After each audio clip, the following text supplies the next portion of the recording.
Bon, alors voilà le geste qui sauve. Moi, je le dis sans rigoler en plus. Tu sais, en fait, je me lave les mains déjà depuis longtemps, très régulièrement, parce que j'avais lu un bouquin sur l'accouchement.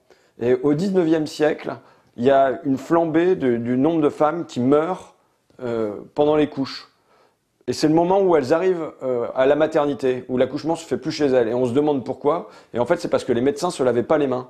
Et donc, et à partir du moment où on a découvert ça, ça fait baisser le taux de mortalité des femmes qui accouchaient. Et donc, depuis que j'ai lu ce bouquin-là, je suis plutôt très régulier dans mes lavages de mains. Et je le dis sans déconner, c'est le geste qui sauve, parce que moi, je vis comme plein de gens, tu sais.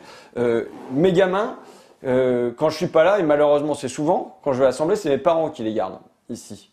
Mais ils passent le mardi, mercredi, jeudi et tout ça.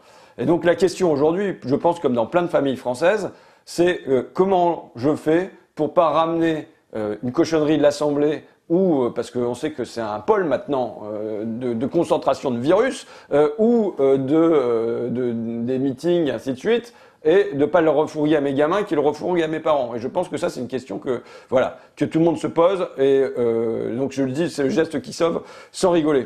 Bon. Il y a une crise sanitaire qui est évidente. Et tout l'enjeu aujourd'hui, c'est que la France ne devienne pas l'Italie.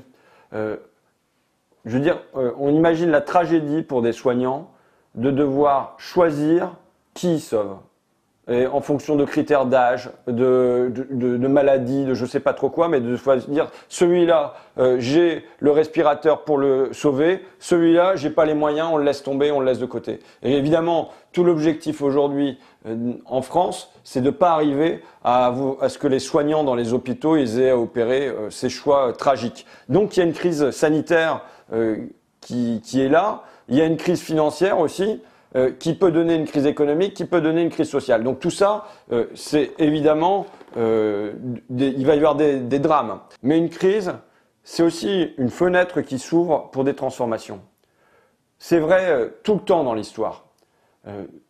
1789, la Révolution française, au départ, c'est une crise. C'est la crise frumentaire, la crise de la production céréalière, doublée d'une crise fiscale, et c'est ça qui ouvre une crise politique et qui permet un changement de régime. Mais la crise de 29, elle débouche sur le Front populaire en France. La Deuxième Guerre mondiale, qui est sans doute la plus grande tragédie que l'humanité ait vécue, eh ben, elle débouche sur le vaste plan de sécurité sociale en France, sur le welfare state et le plan Beveridge en Angleterre. Donc, il faut se demander aussi en quoi cette crise, elle nous sert à nous remettre en cause et à accoucher d'un monde nouveau. Et